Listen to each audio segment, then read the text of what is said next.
My sister accidentally sent the wrong photos to the family group chat. Now everyone knows that both sisters are into sharing their husbands with each other and I can't bleach my eyes. For a bit of backstory, my sisters have been best friends forever.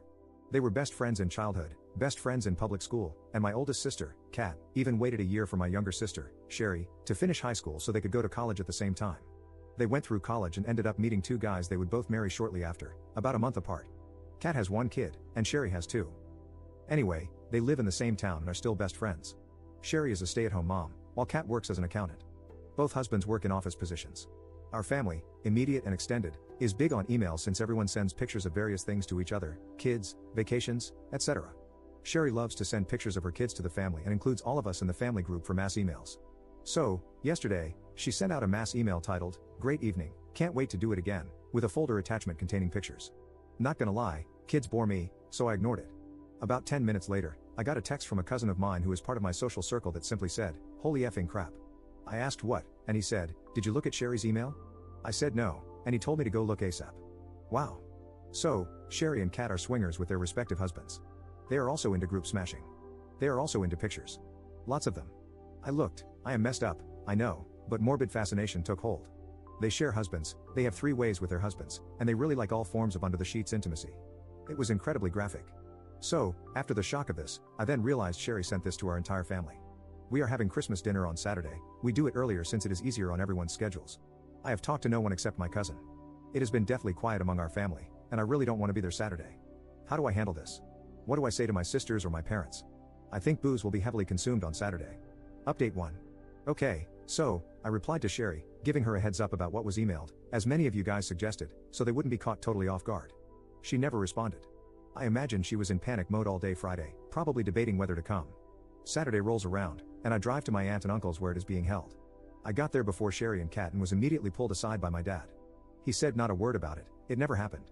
If Uncle Mark got belligerent, we were supposed to remind him of how he's ruined every relationship he's ever been in by cheating. An hour later, Sherry and brother-in-law number 1 came in with their kids. Everyone greeted them, hugged, etc. She came up to me with a look that said, "Do you hate me?" That kind of broke my heart. I hugged her, said I loved her no matter what, and left it at that. Kat, their son, and brother-in-law number 2 came in 30 minutes later, and we did the hug and greet. The rest of the dinner was normal, with no outrageous comedy lines or outbursts. That being said, I wanted to talk to one of them in private, because, after talking on here, I had questions. So last night, after the meal, those of us in the younger crew went to a bar not far down the road, while the older family watched the kids for the evening. All 4 of them hit the booze pretty fast, and I don't blame them.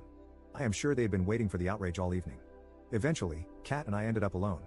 We made small talk, and I was thinking about the best way to approach it. She finally just blurted out, "Just get on with it." I nervously laughed, and then asked how long they had been doing that. She said since college. They went to a party with their boyfriends, not their current husbands, and after drinking and taking X, they ended up all 4 in bed together.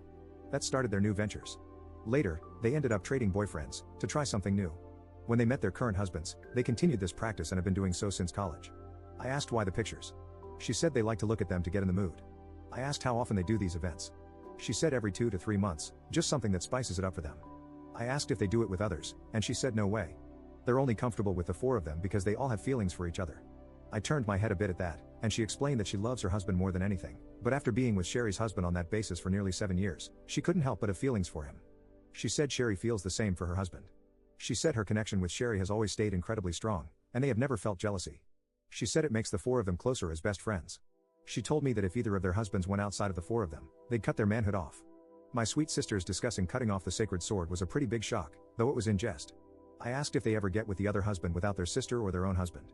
She said when they were younger they would, but work and life now restrict how often they can, and for the last few years, the interactions have always involved all 4 of them. So, it came down to the final big question, one that I had been working up the nerve to ask. Do you and Sherry ever do anything? She looked at me for a while, probably deciding if she should answer. She told me they had messed around with each other 4 times, once by themselves before they met their husbands and 3 times since. She said it takes being extremely in the mood and also depraved to even consider it, and it hadn't happened in years, but they had in the past, and who knows what the future holds. So, we had a few more drinks, just letting it all settle. Not going to lie, I enjoyed being close enough for her to open up to me. I had never experienced that before. I then asked to make sure they were being smart about it, with birth control and whatnot, and she gave me a "are you stupid" look and said, "Of course." I then hugged her and said, "I still love you. You are still my loving big sister, and I don't think any less of you, Sherry, or your husbands. If you ever want to talk about anything, call me." The rest of the night didn't have anything noteworthy. We went back to the house, and everyone drove home today. Sherry did call me and tell me that since I knew about their intimate lives, I had to tell them about mine. I said, I don't really have anything interesting like that I know of. Who knows what I will discover one day. The only partner I have had for a while is my hand. My intimate life is nowhere near as interesting as theirs. She ended the call with, thank you for still loving me, which kind of caught me off guard. Thus, Christmas dinner with the family ended, with no additional drama or fires. Commenter. Not even Batman could get that information out of me.